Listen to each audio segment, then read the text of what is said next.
Hello my awesome students, last video में हमने किए थे 20 मोस्ट रिपीटेड और इम्पॉर्टेंट क्वेश्चंस जो आपके एग्जाम में ऑलमोस्ट लास्ट 10 ईयर्स में हर साल रिपीट हो रहे हैं। और आज की इस वीडियो में हम बात करेंगे 20 ऐसे मोस्ट रिपीटेड एमसीक्यूज क्वेश्चंस की, क्योंकि एमसीक्यूज ऐसे क्वेश्चंस हैं जो आपके लिए सबसे ज़्यादा स्कोरिंग होते हैं, राइट। सो स्टार्ट करते हैं सबसे फर्स्ट क्वेश्चन से। सबसे फर्स्ट क्वेश्चन हमारे पास क्या है, which of the following is not a rational number. इस वर्ड को ध्यान से पढ़ना, एग्जाम में उन्होंने क्या पूछा है, नॉट अ रैशनल नंबर, ठीक है। तो रैशनल नंबर जो नहीं है इन सारे ऑप्शंस में से, आपको पता है कि रैशनल नंबर्स हमारे कौन से नंबर्स होते हैं, जिनको हम या तो p बाई क्यू की फॉर्म में लिख सकते हैं, और सेकेंड कंडीशन क्या होती है हमारी, जो q है वो नॉट इक्वल टू 0 होना चाहिए, ठीक है। या फिर अगर हम डेसिमल नंबर्स की बात करें तो डेसिमल नंबर्स में हमारे पास रैशनल नंबर्स कौन से होते हैं, जो हमारे डिजिट्स जो हैं अगर खुद को रिपीट करें तो वो भी हमारे कैसे नंबर्स होते हैं, हमारे रैशनल नंबर्स होते हैं। या फिर जो हमारे परफेक्ट स्क्वायर्स होते हैं वो भी हमारे कैसे नंबर्स होते हैं, रैशनल नंबर्स, राइट। सो ये तीन टाइप्स के हमारे क्वेश्चंस जो होते हैं, जो नंबर्स होते हैं वो कैसे होते हैं, सारे रैशनल नंबर्स, और जो बाकी होंगे वो हमारे कैसे होंगे, इरैशनल नंबर्स। सो चेकआउट कर लेते हैं। देखो जो 18 है, 18 ना तो हमारा परफेक्ट स्क्वायर है, ना ही हमारी इसकी वैल्यू रिपीट कर रही है, और ना ही इसको हम किस फॉर्म में एक्सप्रेस कर सकते हैं, p बाई क्यू की फॉर्म में। सो यानी कि 18 कैसा हो गया हमारा, इरैशनल। 16 को चेकआउट करें तो 16 क्या है हमारा, परफेक्ट स्क्वायर, यानी कि ये रैशनल नंबर है। 1.25 इसमें डिजिट्स खुद को रिपीट करें, क्योंकि जो ये ऊपर बार लगा हुआ है, इस बार का क्या मतलब होता है, जितने डिजिट्स के ऊपर बार लगा होता है मीन्स उतने ही डिजिट्स खुद को रिपीट करें। जैसे सपोज कीजिए मैंने लिखा है 2.34 बार, तो इसका क्या मतलब है कि सिर्फ जो 4 है वो खुद को रिपीट कर रहा है। डन। इसी तरह से 36, जो 36 है ये भी परफेक्ट स्क्वायर है, तो क्या है, ये भी हमारा 6 है। तो इसीलिए ऐसा नंबर जो हमारा रैशनल नहीं है वो कौन सा हो गया हमारा, कंडीशंस के हिसाब से √18, ठीक है। आगे बढ़ते हैं next question. So next question हमारा फर्स्ट चैप्टर का HCF और LCM पर बेस। इसमें उन्होंने क्या बोला है, ये क्वेश्चन आपका आता ही आता है, ठीक है। तो क्या है, if HCF of this and this number is 15। आपकी NCERT में भी एक क्वेश्चन है, ये हमें नंबर्स दिए हैं, HCF ऑफ 120 एंड 225 इज 15। 15 क्या दिया है हमें, HCF, right. Then find their LCM। Simple question है, आपको पता है कि ये सिंपल क्वेश्चन हमारा कौन से फॉर्मूले से सॉल्व होगा, HCF into LCM is equal to दोनों नंबर्स का प्रोडक्ट। ये फॉर्मूला हमने पढ़ा हुआ है, राइट। सो HCF कितना दिया है हमें, 120 इंटू LCM कितना है 225, this is equal to number कितना है हमारा 15 इंटू B, ठीक है। सो ये 15 इधर मल्टीप्लाई हो रहा है, अब इस बार ये नीचे आकर के इसके साथ डिवाइड हो जाएगा। सो जब आप इसके डिवीज़न सॉल्व करेंगे तो यहाँ पर आपके पास आंसर आ जाएगा। तो 225 को 15 से कैंसिल आउट करिए, कितना आएगा आपके पास, 15 1s था 15, then reminder will be 7 5, then 15 5s था 75, और इन दोनों नंबर्स को जब आप मल्टीप्लाई करेंगे तो आपके पास आंसर कितना आ जाएगा, 1800, ठीक है। आसान है। सो आपके पास आंसर कितना आ गया, ऑप्शन नंबर B, राइट। आगे बढ़ते हैं क्वेश्चन नंबर 3 पर। सो देखो डिस्टेंस फॉर्मूला पर आपके पास जो 1 मार्क क्वेश्चन आता है वो बहुत सिंपल आता है, जिसमें उन्होंने क्या बोला है, the distance between the points this and this. इन दोनों पॉइंट्स के बीच का आपको डिस्टेंस निकाल के बताना है, ठीक है। तो आप डिस्टेंस फार्मूला लगा दीजिए यहाँ पर, सिंपल। तो डिस्टेंस फार्मूला क्या होता है, आपको पता है, √y2 minus y1 whole square plus x2 minus x1 whole square, ठीक है। तो यहाँ से आप देख लीजिए कौन सा x1 है कौन सा y1 है। इस पे मैंने आपको बताया था कि आप इसके ऊपर ही यहाँ पर x1 y1 अगर लिख लेंगे, और यहाँ पर हमारे पास क्या लिख सकते हैं आप, x2 y2, तो आपके लिए चेकआउट करना इजी हो जाएगा। तो y2 कितना है, y2 है हमारा 2 माइनस y1 कितना है हमारे पास, y1 है हमारे पास -1। जब भी दो साइन इकट्ठे आ जाते हैं, तो मैंने आपको कंप्लीट वीडियो में ये चीज़ बहुत बार एक्सप्लेन करके बताई है कि जब भी दो साइन इकट्ठे आ जाते हैं तो हम उनको किस में लिखते हैं, ब्रैकेट के अंदर, सो दैट कि हमारी साइंस की मिस्टेक ना हो। प्लस x2 कितना है, x2 है हमारे पास 4 माइनस x1 कितना है, x1 है हमारे पास -1, राइट। सो फिर से वही चीज़ मैंने की कि जब दो साइंस इकट्ठे आ गए तो उनको दोनों को किस में लिख दिया हमने, ब्रैकेट में। सो अब यहाँ पर माइनस और माइनस क्या बन गया, प्लस बन गया। सो 2 + 1 होल स्क्वायर, प्लस यहाँ से भी माइनस और माइनस प्लस बन गया, 4 + 1 होल स्क्वायर। सो 2 + 1 कितना हो गया, 3, 3 का होल स्क्वायर कितना है 9, प्लस 4 + 1 कितना है 5, 5 का होल स्क्वायर कितना हो गया 25। सो 25 + 9 कितना आ गया हमारे पास 34। सो यहाँ पे आंसर कितना आ गया, आंसर इज माई √34 यूनिट्स। ठीक है, डिस्टेंस फॉर्मूला में जो 1 मार्क का क्वेश्चन आएगा वो आपके पास ऐसा ही सिंपल आएगा। ज़्यादा से ज़्यादा वो इसमें थोड़ा सा चेंज क्या कर सकते हैं, जैसे एक पॉइंट आपको ये दे दिया और दूसरा पॉइंट वो क्या कह देंगे कि दूसरा पॉइंट आपका कहाँ पर पड़ा है, ओरिजिन पर पड़ा है, तो ओरिजिन के कोऑर्डिनेट्स क्या हो जाएंगे हमारे 0,0, तब भी आप डिस्टेंस फॉर्मूला लगा सकते हैं। या फिर थोड़ा और चेंज अगर करना होगा तो क्या कर देंगे कि वो बोल देंगे कि ये पॉइंट है और जो दूसरा पॉइंट है वो हमारा एक्स एक्सिस पर पड़ा हुआ है, तो एक्स एक्सिस पर उसके पॉइंट्स क्या होंगे x, 0। सो जो आपका डिस्टेंस का फाइनल आंसर आएगा वो किसकी फॉर्म में आ जाएगा, x की फॉर्म में आ जाएगा, राइट। ये कब है, जब आपका पॉइंट कहाँ पर है, दूसरा पॉइंट है x एक्सिस पर। या फिर वो कह देंगे कि आपका जो पॉइंट है वो कहाँ पर पड़ा हुआ है y एक्सिस पर, तो y एक्सिस पर अगर कोई पॉइंट होगा तो उसके कोऑर्डिनेट्स क्या हो जाएंगे 0, y। डन। बस इसी तरह से फॉर्मूलेस में पुट करके आपने इसका आंसर निकालना है। आगे बढ़ते हैं नेक्स्ट फोर्थ क्वेश्चन पर। फोर्थ क्वेश्चन इंपॉर्टेंट एमसीक्यू का 6th चैप्टर ट्राइंगल का क्वेश्चन। If the corresponding sides of 2 similar triangles are in the ratio of 3:4। ठीक है, उन्होंने क्या बोला है कि 2 सिमिलर ट्राइंगल्स हैं, उनके जो कॉरेस्पॉन्डिंग साइड्स की रेशियो है वो क्या है हमारी 3:4 है, right. Then the ratio of their areas is, अब हमें उनकी एरिया की रेशियो बतानी है। आपको पता है कि जब भी हमारे पास सिमिलर ट्राइंगल्स होते हैं तो वहाँ पर हमारे पास फॉर्मूला क्या होता है, सपोज एक ट्राइंगल का नाम मेरा ABC है और दूसरा ट्राइंगल का नाम मेरा क्या है PQR, तो 2 सिमिलर ट्राइंगल्स की एरिया का रेशियो किसके इक्वल होता है, दोनों की साइड्स के रेशियो के स्क्वायर के इक्वल होता है। ठीक है, ये फॉर्मूला हमने पढ़ा हुआ है, राइट। सो यहाँ पर आपके पास क्या आ जाएगा, यानी कि इनकी साइड्स की रेशियो कितनी दी है आपको 3/4, 3/4 का कंप्लीट स्क्वायर, तो 3 का स्क्वायर 9 और 4 का स्क्वायर 16। ये चीज़ ज़रूर ध्यान रखनी है, वरना स्टूडेंट्स इस चीज़ में मिस्टेक कर देते हैं कि कई बार वो क्या करेंगे सिर्फ 3 का स्क्वायर 9/4 आंसर लिख देते हैं, या कई स्टूडेंट्स यहाँ पर 3/16 आंसर लिख देते हैं। जब कंप्लीट ब्रैकेट लगी है तो ब्रैकेट का स्क्वायर है मतलब न्यूमिनेटर का भी स्क्वायर होगा और डिनोमिनेटर का भी स्क्वायर होगा, राइट। अब इसमें और कैसा ट्विस्ट आ सकता है क्वेश्चन में, अभी उन्होंने आपको साइड्स की रेशियो दी हुई थी, या फिर आपको वो क्या कह सकते हैं, नेक्स्ट टाइप का क्वेश्चन इसमें क्या बन सकता है कि आपको वो ट्राइंगल्स के एरिया की रेशियो बता देंगे। ठीक है, सपोज कीजिए उन्होंने बोला कि 2 सिमिलर ट्राइंगल्स हैं और उन दोनों सिमिलर ट्राइंगल्स की जो एरिया की रेशियो है वो हमारे पास 25:121 है। ठीक है, तो आपको बतानी है इनकी कॉरेस्पॉन्डिंग साइड्स की रेशियो क्या होगी। तो साइड्स की रेशियो कैसे निकलेगी, अभी आपको मैंने फॉर्मूला बताया कि क्या है, दोनों के साइड का रेशियो का स्क्वायर है एरिया। ठीक है, तो अब जब स्क्वायर हटाना होगा तो इस पूरे का आप क्या करना पड़ेगा, आपको इस पूरे का अंडर रूट लेना पड़ेगा, तभी आपके पास साइड्स का रेशियो आएगा, साइड 1 डिवाइड बाय साइड 2।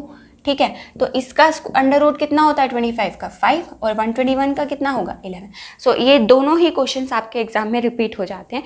कई बार वो आपको साइड्स का रेशियो दे देंगे और आपसे एरिया का पूछ लेंगे, या फिर आपको एरिया का रेशियो दे देंगे और किसका रेशियो पूछ लेंगे आपसे, साइड्स का रेशियो। डन।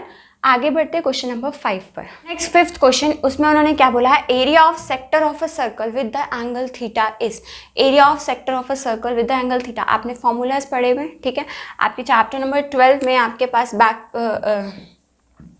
चैप्टर नंबर 12 में लास्ट में चैप्टर के जो इंपॉर्टेंट नोट्स दिए होते हैं वहाँ पर आपके पास ये 2-3 फार्मूलाज हैं।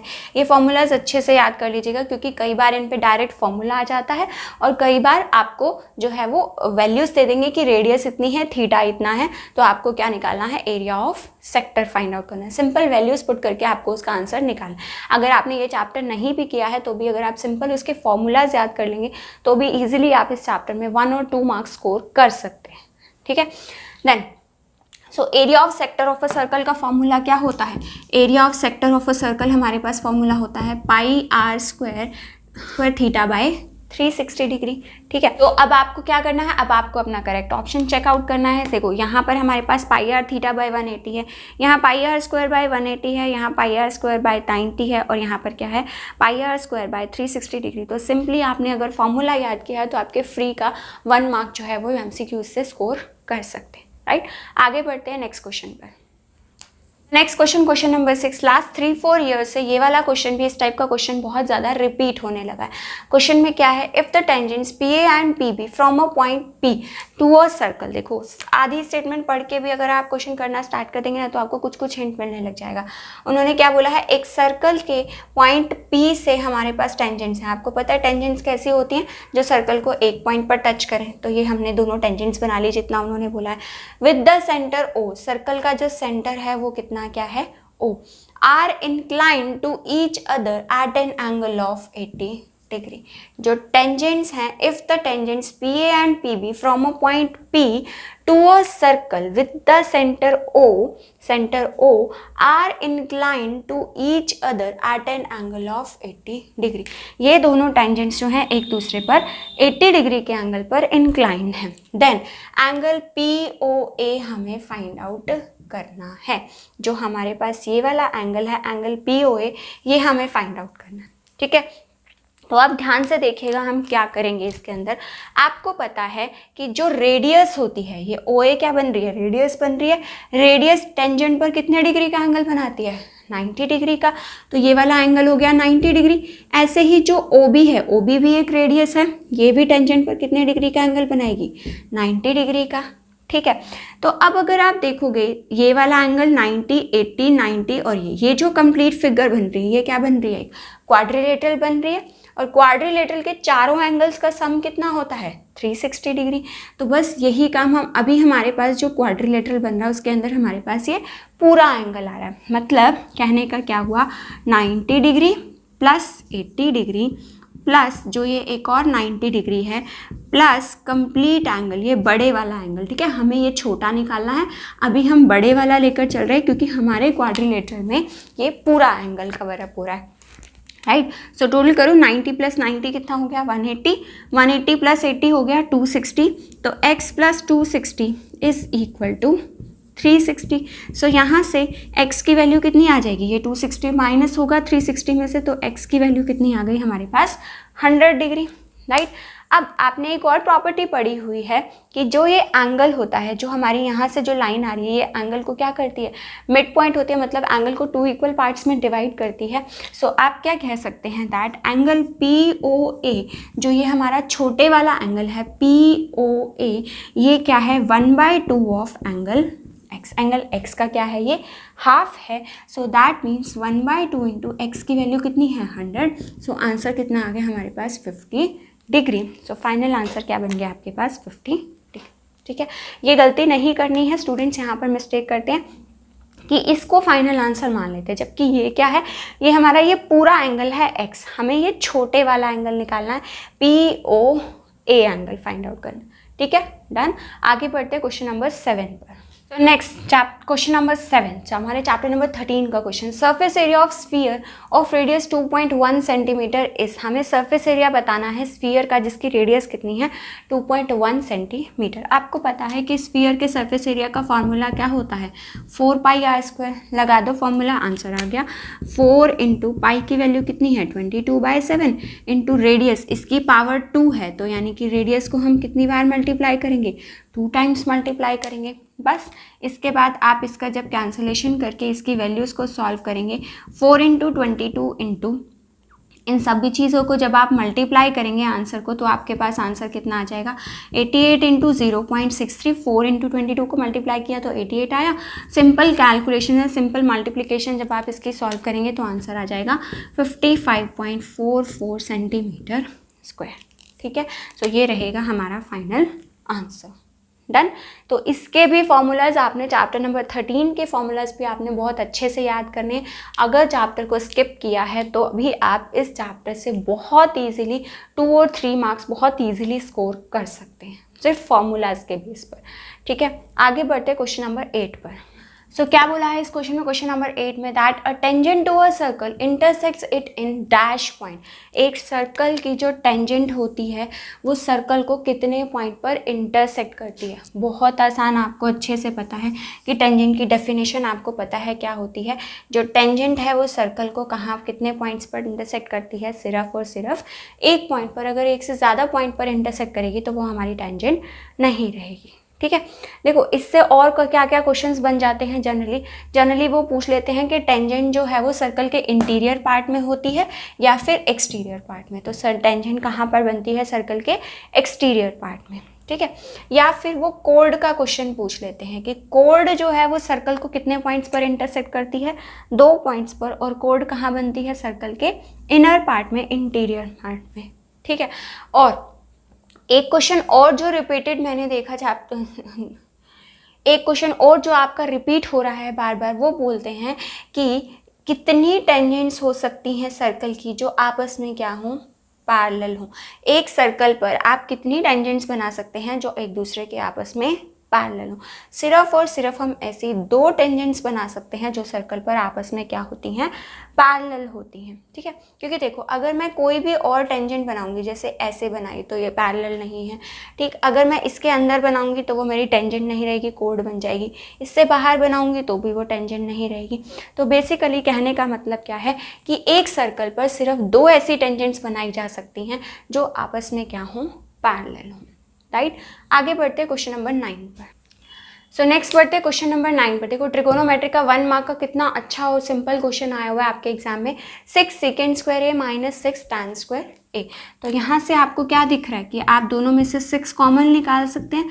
तो अंदर क्या बच गया? Second square A minus tan square A, ठीक है। अब आप क्या करेंगे इसको सॉल्व करने के लिए? आपको पता है कि 1 प्लस टैन स्क्वायर ए की वैल्यू क्या होती है हमारी? 1 प्लस टैन स्क्वायर ए होता है हमारा सेकेंड स्क्वायर ए, ठीक है। तो 1 यहाँ से आ गया, ये टैन स्क्वायर ए उधर जा कर के हमारा क्या होने वाला है? माइनस। तो 1 is equal to second square A minus tan square A, ठीक है। तो second square A minus tan square A की वैल्यू कितनी आ गई हमारे पास? 1। तो 6 × 1 दिस इज इक्वल टू 6। इस पूरे की जगह पर हमने क्या लिख दिया? 1। और ब्रैकेट लगी हुई है, तो ब्रैकेट का मतलब क्या होता है कि नंबर्स आपस में मल्टीप्लाई होंगे। तो 6 × 1 किसके इक्वल हो गया हमारे पास? 6 के इक्वल, ठीक है। और ट्रिगोनोमेट्री के चैप्टर से जो आपके 1 मार्क के क्वेश्चंस रिपीट होते हैं वो ये वाले क्वेश्चंस रिपीट होते हैं जो आपके पास एक ट्रिगोनोमेट्रिक रेशियो की वैल्यू दी हुई होगी और बाकी ट्रिगोनोमेट्रिक रेशियोज़ की वैल्यूज़ जो है वो आपसे यहाँ पर पूछ लेते हैं कि बाकी सारी ट्रिगोनोमेट्रिक रेशियोज़ की या 1 या 2 ट्रिगोनोमेट्रिक रेशियो की वैल्यू आपको फाइंड आउट करके बतानी होती है, ठीक है। वहाँ पर आपको एंगल का बहुत ज़्यादा ध्यान रखना होता है कि एंगल सेम पूछा है, क्योंकि एंगल के बेसिस पर आपकी परपेंडिकुलर और बेस जो है वो चेंज हो जाती है, ठीक है। ये कैसे चेंज होती है डिटेल में समझनी है तो आप जाकर के चैनल पर ट्रिगोनोमेट्री की वीडियो में से समझ सकते हैं, ठीक है। आगे बढ़ते हैं क्वेश्चन नंबर 10 पर। आगे बढ़ते हैं हमने क्वेश्चन नंबर 10 पर। क्वेश्चन नंबर 10 में उन्होंने हमसे क्या बोला है? That the zeros of the polynomial 4x square minus 4x plus 1 is. इसकी हमें जीरोस निकालने। तो जीरोस कैसे निकालते हैं? स्प्लिटिंग द मिडल टर्म करके निकालते हैं। जीरोस सीखी हुई हैं आपने पॉलिनोमियल से निकालनी। सो क्या है स्प्लिटिंग द मिडल टर्म? हमें ऐसे 2 नंबर्स चाहिए जिनको मल्टीप्लाई करके तो 4 × 1 कितना आए हमारे पास? 4 आए, और प्लस माइनस करके क्या आंसर आए हमारे पास? माइनस का 4, जो x का कॉफिशिएंट है, ठीक है। तो ऐसे कौन से 2 नंबर्स हो सकते हैं? अगर आप -2 और -2 लोगे, इन दोनों को अगर आप मल्टीप्लाई करोगे तो माइनस और माइनस प्लस और 2 2 4 आ गया। लेकिन अगर आप इन दोनों नंबर्स को अगर यहाँ पर प्लस करोगे तो आंसर कितना आएगा? -2 और plus minus minus. So -2 and -2 answer कितना आ गया? माइनस का 4। तो -2 और -2 से हमारी दोनों कंडीशंस फुलफिल हो रही हैं। सो यहाँ पर हम इस मिडल टर्म की जगह पर 4x की जगह पर हम क्या लिख सकते हैं? -2x and -2x and plus का 1। सो नाउ अब इन दोनों में से आप क्या कॉमन ले सकते हैं? आपको पता है 2x कॉमन आ सकता है। अंदर क्या बच गया यहाँ पे? 2x माइनस 1, क्योंकि ये कंप्लीट 2x हम बाहर ले चुके हैं, ठीक है। तो बचा क्या? सिर्फ 1। अब इन दोनों में से भी हम माइनस साइन अगर कॉमन ले लेंगे तो माइनस का 1 कॉमन ले लिया तो 2x माइनस का है प्लस का हो जाएगा, ये प्लस का है तो ये किसका हो जाएगा? माइनस का। फिर से इन दोनों टर्म्स में से आप क्या कॉमन लगा सकते हैं? 2x माइनस 1 कॉमन आ सकता है। अंदर क्या बचेगा? 2x माइनस 1, ठीक है। तो अब जीरोस निकालने के लिए क्या करते हैं हम? एक बार हम इस वैल्यू को 0 के इक्वल इक्वेट करेंगे, 2x minus 1 is equal to 0, और एक बार हम इस वाली वैल्यू को 0 के इक्वल इक्वेट करेंगे तो 2x इज इक्वल टू 1। सो यहाँ से x की वैल्यू कितनी आ जाएगी? 1/2, क्योंकि ये 2 मल्टीप्लाई और इधर जाकर के डिवाइड हो जाएगा। सिमिलरली यहाँ पर 2x इज इक्वल टू 1, तो x की वैल्यू कितनी आ गई हमारे पास? 1/2। तो फाइनल आंसर कितना आ गया? 1/2, 1/2, ठीक है, आगे बढ़ते हैं क्वेश्चन नंबर 11 पर। So now next 11th question, quadratic equation के चैप्टर से। क्वाड्रेटिक इक्वेशन के चैप्टर से आपके पास दो टाइप के एमसीक्यूज के क्वेश्चंस बनते हैं। पहला तो कि आपसे इस टाइप से क्वाड्रेटिक इक्वेशन पूछ लेंगे, that which of the following is a quadratic equation, ठीक है। सेकंड क्वेश्चन आपसे पूछ लेंगे कि अगर नेचर ऑफ रूट्स बताने के लिए, कि कोई भी आपको एक इक्वेशन दे दी और उस इक्वेशन के नेचर ऑफ रूट्स पूछ लेंगे, राइट। और कई बार मोस्टली एक थर्ड क्वेश्चन भी बन जाता है जिसमें कि आपको क्वाड्रेटिक इक्वेशन दी हुई होती है और उसके आपको रूट्स निकाल के बताने होते हैं, ठीक है। तो ये तीन टाइप के क्वेश्चन जो हैं वो आपके एमसीक्यूज में बनते हैं, राइट। तो इस क्वेश्चन में देखते हैं कि इस क्वेश्चन में क्या है, which of the following is a quadratic equation. Quadratic equation कौन सी होती है आपको पता है, कि जिसमें वेरिएबल की हाईएस्ट डिग्री कितनी होती है हमारी, 2 होती है, वो होती है हमारी क्वाड्रेटिक इक्वेशन, ठीक है। देखो अब अगर आप बिना सॉल्व किए भी इस क्वेश्चन पे थोड़ा सा ध्यान दोगे तो आपके पास क्या बन रहा है, देखो x इंटू एक्स, जब आप इसको यहाँ पे मल्टीप्लाई करोगे तो आंसर कितना आएगा, एक्स स्क्वायर की टर्म बनेगी, ठीक है। और इधर वाली साइड से भी आपके पास कौन सी टर्म बनेगी, x इंटू एक्स करके एक्स स्क्वायर, और एक्स स्क्वायर से एक्स स्क्वायर हमारा कैंसिल आउट हो जाएगा, मीन्स हमारी जो हाईएस्ट डिग्री है 2 की वो हमारी कैंसिल आउट हो जाएगी, ठीक है। तो यानी कि ये हमारा क्वाड्रेटिक इक्वेशन नहीं बनेगा। अदरवाइज आप इसको कंप्लीटली मल्टीप्लाई करके भी चेकआउट कर सकते हैं, राइट। अब इसकी बात करते हैं सेकेंड पार्ट की। सेकेंड पार्ट में आपको क्या दिख रहा है, a plus b whole cube का फॉर्मूला दिख रहा है। तो क्या होता है, a cube plus b cube, a cube plus b cube plus 3ab into a plus b, ठीक है। तो यहाँ से हमारे पास बन गया, और लेफ्ट राइट हैंड साइड को जब सॉल्व करेंगे तो 3x इंटू एक्स कितना बन जाएगा हमारे पास, 3x स्क्वायर, माइनस 3x को जब 1 से मल्टीप्लाई करेंगे तो कितना बनेगा हमारा, 3x बनेगा, ठीक है। तो अब आप यहाँ पे क्या देख रहे हो, यहाँ पे आपको इसको सॉल्व करने की जरूरत नहीं है। यहाँ पे आप क्या देख रहे हो कि आपकी हाईएस्ट डिग्री कितनी बन रही है, यहाँ पर 3 बन रही है। तो मीन्स ये भी हमारी क्वाड्रेटिक इक्वेशन नहीं है, ठीक है। अगर हम थर्ड पार्ट को सॉल्व करें तो थर्ड पार्ट में आप क्या देख रहे हो कि यहाँ पर जब आप 2x इन दोनों ब्रैकेट्स को जब आप मल्टीप्लाई करोगे तो यहाँ किसका फॉर्मूला बन रहा है, a minus b into a plus b का। और a minus b into a plus b किसके बराबर होता है, a square minus b square, ठीक है। तो यानी कि जब लेफ्ट हैंड साइड को सॉल्व करेंगे तो हमारे पास क्या बनने वाला है, 2x की पावर 2 माइनस 1 की पावर 2, यानी कि 4x स्क्वायर माइनस 1, 2 की पावर 2 4 बन गया और x की पावर 2 हमारा x स्क्वायर बन गया। इसी तरह से जब आप इधर से सॉल्व करोगे तो इधर से कितना आएगा आपके पास, x की पावर 2, a माइनस बी का होल स्क्वायर का फॉर्मूला बन रहा है, वो क्या होता है, a square plus b square minus 2ab, right. अब देखो इस क्वेश्चन में जो फर्स्ट पार्ट था उसमें क्या था, दोनों साइड एक्स स्क्वायर जो है वो हमारा बराबर आ रहा था, तो इसलिए हमने कैंसिल आउट कर दिया। बट यहाँ पर जो एक्स स्क्वायर है, ये एक्स स्क्वायर इधर जा करके माइनस होगा, 4x स्क्वायर में से एक्स स्क्वायर माइनस करेंगे तो 3x स्क्वायर, देन माइनस का 4x लेफ्ट हैंड साइड जाएगा तो प्लस का, देन माइनस का 1 एंड माइनस का 4, दिस इज इक्वल टू 0। तो कितना बन गया, 3x square plus 4x minus 5 is equal to 0। तो इसके अंदर हाईएस्ट डिग्री कितनी आई हमारी, 2 आई। सो दैट मीन्स जो हमारी क्वाड्रेटिक इक्वेशन है वो कौन सी है, ये वाली है। अब देखो ऐसे ही जब आप लास्ट पार्ट सॉल्व करोगे तो लास्ट पार्ट में आपको क्या करना है, a plus b whole square का फॉर्मूला बन रहा है। तो a plus b whole square कितना होता है, a square plus b square plus 2ab, ठीक है। तो कितना आ गया, यहाँ से 4x स्क्वायर प्लस 7 का स्क्वायर 49 प्लस 2 2 सा 4 4 7 सा 28 तो यहाँ पर अगर आप देखोगे ध्यान से तो 4x स्क्वायर से 4x स्क्वायर कैंसिल आउट हो गया, तो x स्क्वायर की हाईएस्ट डिग्री जो है वो यहाँ पर ख़त्म हो गई। देखो फर्स्ट और लास्ट पार्ट हमारे दोनों सेम है, जिसमें x स्क्वायर की हाईएस्ट डिग्री जो थी वो दोनों की कैंसिल आउट हो गई थी, इसलिए ये क्वाड्रेटिक इक्वेशन नहीं थे। लेकिन जो थर्ड पार्ट था हमारा, थर्ड पार्ट में x स्क्वायर की वैल्यूज़ दोनों साइड अलग अलग थी, ठीक है। अगर यहाँ भी कुछ 4x स्क्वायर होती तो 4x स्क्वायर से 4x स्क्वायर कैंसिल आउट हो जाता, बट यहाँ पर 4x स्क्वायर है, यहाँ पर x स्क्वायर है, तो वो दोनों सॉल्व होके 3x स्क्वायर बन गई। कट होने की बजाय, कैंसिल आउट होने की बजाय वो सॉल्व होके 3x स्क्वायर बन गई, ठीक है। तो यानी कि आपका करेक्ट ऑप्शन कौन सा हो गया, हमारा ऑप्शन नंबर सी। आगे बढ़ते हैं क्वेश्चन नंबर 12 पर। Now next question chapter number 3 से हमारा पेयर ऑफ लीनियर इक्वेशन का। ये क्वेश्चन भी आपका हर साल आता ही आता है। आपको वो टेबल याद होनी चाहिए कि कब हमारी कौन सी रेशियोज इक्वल होती हैं। तो इनफाइनाइट मैनी सॉल्यूशंस होते हैं, वन सॉल्यूशन होता है या फिर हमारे पास नो सॉल्यूशन होता है, ठीक है। उसमें से किसी पर भी आपके पास क्वेश्चन बन सकता है। तो देखते हैं क्या है इसमें। Solution of pair of linear equations this and this will be, इसमें से कौन सा इसका सॉल्यूशन होगा, ठीक है। तो अब हम कैसे पता लगाते हैं, वही टेबल की बात आ गई यहाँ पर। अब देखो क्या है आपके पास equations, x minus 2y plus 3 is equal to 0 और दूसरी इक्वेशन क्या है 3x minus 6y plus 9 is equal to 0। इसके अंदर आपको सबसे पहले क्या फाइंड आउट करना है, a1 bye a2, b1 bye b2 and c1 by c2। तो निकालो a1 क्या होता है, ये a1 b1 c1 किससे निकलते हैं, हमें फर्स्ट इक्वेशन से मिलते हैं, और a2 b2 c2 हमें किससे मिलते हैं, सेकंड इक्वेशन से मिलते हैं। तो a1 क्या है, x के साथ जो कॉफिशिएंट होता है मींस 1, और a2 कितना है हमारा, a2 है जो हमारा सेकेंड इक्वेशन में x का कॉफिशिएंट है। ऐसे ही b1 क्या है हमारा, जो फर्स्ट इक्वेशन में y का कॉफिशिएंट है, मतलब -2, और b2 क्या है, जो सेकेंड इक्वेशन में हमारा y का कॉफिशिएंट है, मतलब -6।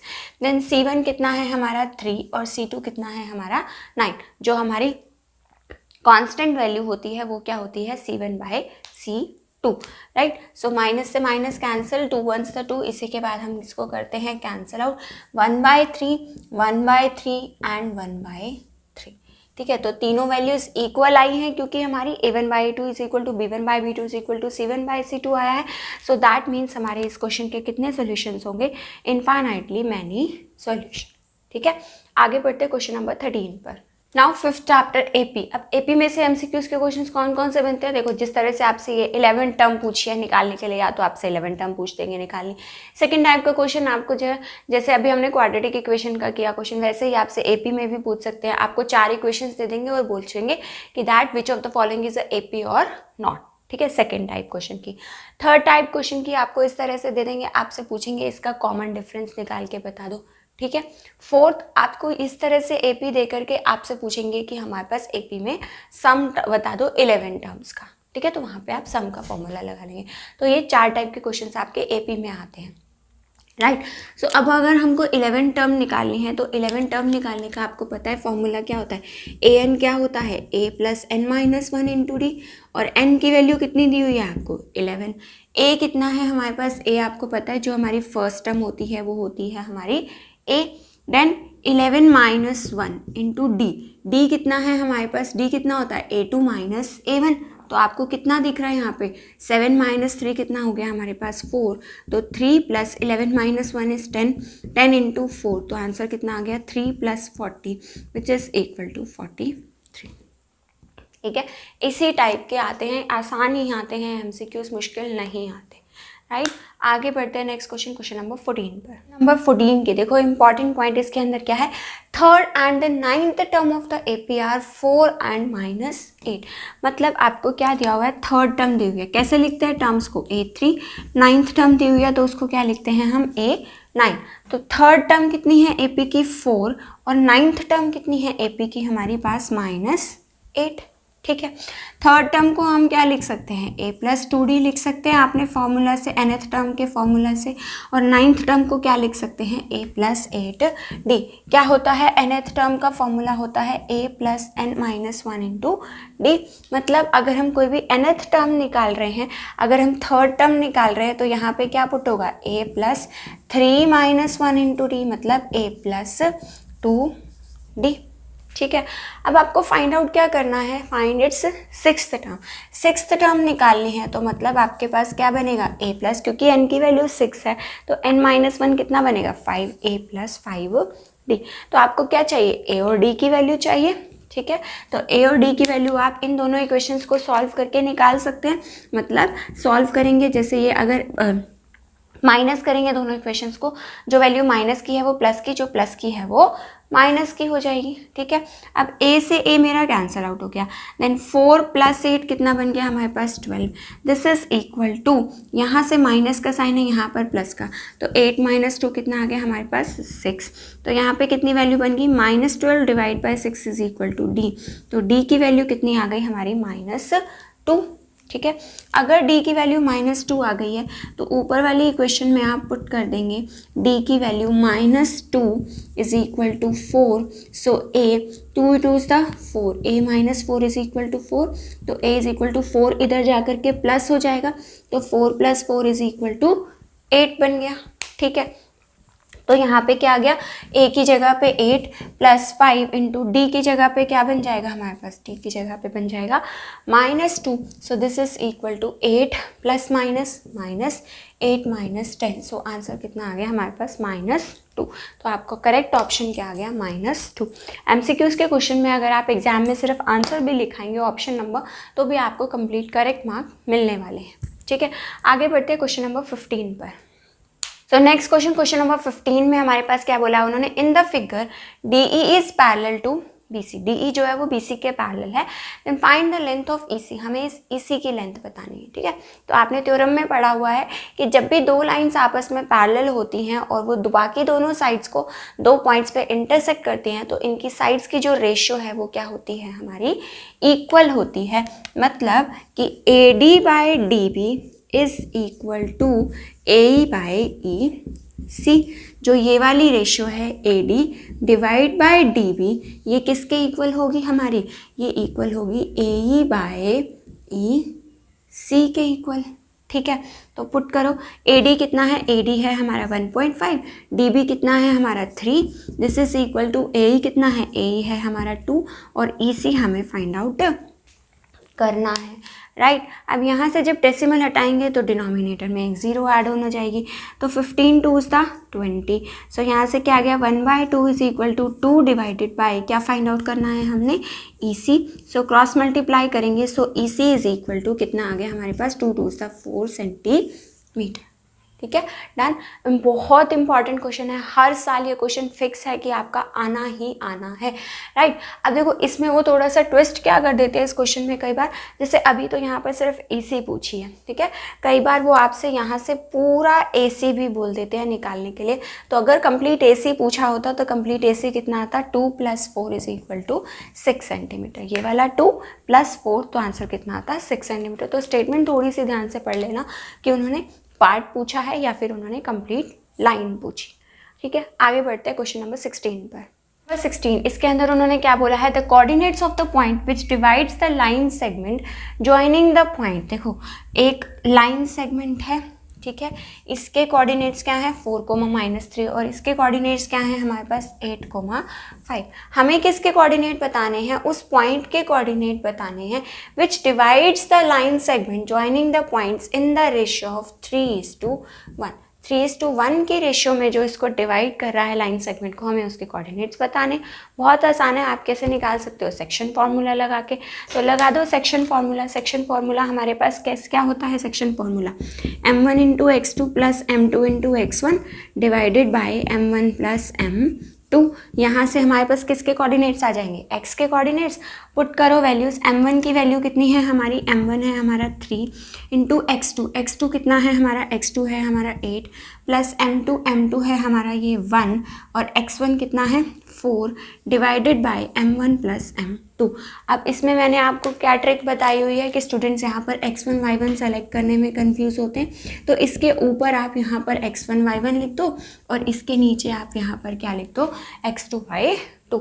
तो आपको देख के क्लियरली पता चल जाएगा कौन सा x1 है कौन सा y1। और यहाँ पर भी आप क्वेश्चन स्टार्ट करने से पहले लिख दो कि ये m1 है और ये m2। ठीक है, बस सीधी वैल्यूज उठाओ और पुट कर दो। तो आंसर आ गया 3 8 the 24 plus 4 1 the 4 divide by 3 + 1 आ गया 4, 24 + 4 हो गया 28, 28/4 आंसर कितना आ गया हमारे पास 7। तो x की वैल्यू कितनी आ गई 7। इसी तरह से जब हम y की वैल्यू निकालेंगे m1 × y2 plus m2 × y1 divided by m1 + m2। ठीक है, m1 कितना है, m1 है हमारे पास 3, y2 कितना है हमारे पास 5 प्लस m2 है 1। देखो y1 कितना है हमारा, आपको देख के पता चल रहा है सीधे सीधे -3 divided by m1 + m2 means 3 + 1 कितना बन गया हमारा 4। अब इसको यहीं सिंप्लीफाई कर लेते हैं, 3 5 द 15 और ये हमारा 3 किसका आएगा, माइनस का।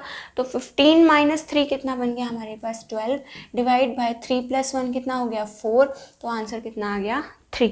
तो कोऑर्डिनेट्स क्या आ गए 7,3। ठीक है, तो कोऑर्डिनेट्स क्या है इसके 7,3। राइट, आगे बढ़ते हैं क्वेश्चन नंबर 17 पर। क्वेश्चन नंबर 17 में उन्होंने क्या बोला है, 1 card is drawn at random from a well shuffled 52 cards. 52 cards में से उनको एक कार्ड निकालना है। Find the probability of getting a red face card. Red face card की प्रोबेबिलिटी बतानी है। कितने होते हैं रेड फेस कार्ड, क्या होता है फॉर्मूला प्रोबेबिलिटी निकालने का। अगर हमें प्रोबेबिलिटी निकालनी है रेड फेस कार्ड की, तो हम क्या देखते हैं, सबसे पहले total number of red face card. ठीक है, टोटल हमारे पास रेड फेस कार्ड कितने हैं, डिवाइडेड बाय हमारे पास टोटल कार्ड्स कितने हैं। राइट, तो रेड फेस कार्ड्स कितने होते हैं, आपको पता है कि हमारे पास 2 कार्ड्स होते हैं, रेड और ब्लैक। ठीक है, 26 कार्ड्स हमारे पास रेड होते हैं और 26 कार्ड्स हमारे पास ब्लैक कलर के होते हैं। देन फर्दर 13 कार्ड्स ये होते हैं, 13 कार्ड्स इसमें डिवाइड होते हैं, इनके डिज़ाइन बने हुए होते हैं। ठीक है, इनके ऊपर डिज़ाइंस होते हैं। तो 13 कार्ड्स जो हैं वो हमारे क्या होते हैं, A, 2, 3 and up to 10 and then J, Q and K। ठीक है, इस तरह से हमारे पास चारों में यही सेम कार्ड्स हमारे पास चारों में होते हैं। ठीक है, जो नंबर्स हैं वो चारों में सेम होते हैं, बस डिज़ाइन चारों इन पे अलग अलग बना हुआ होता है। राइट, तो हमारा मोटिव क्या है, हमारा मोटिव है रेड फेस कार्ड लेना। राइट, अब बढ़ते हैं फेस कार्ड कौन से होते हैं। ये जो 3 कार्ड्स हैं, ये 3 हमारे कैसे होते हैं, फेस कार्ड जिन पे कुछ फेस बना हुआ होता है। राइट, इस पर जोकर, इस पर क्वीन और इस पर किंग। देखा है आपने, ए को कभी भी इंक्लूड नहीं करना फेस कार्ड में, क्योंकि ए हमारा फेस कार्ड नहीं होता। ठीक है, तो 3 कार्ड यहाँ से आ गए रेड, और 3 कार्ड जो ये एक और हैं यहाँ से आएंगे। तो 3 और 3 कितने रेड फेस कार्ड हो गए, टोटल 6, और डिवाइड बाय टोटल कार्ड्स कितने हैं, टोटल कार्ड्स हैं 52। यहाँ पे कितना आ गया हमारे पास, आंसर आ गया 3/26। राइट, आगे बढ़ते क्वेश्चन नंबर 18 पर।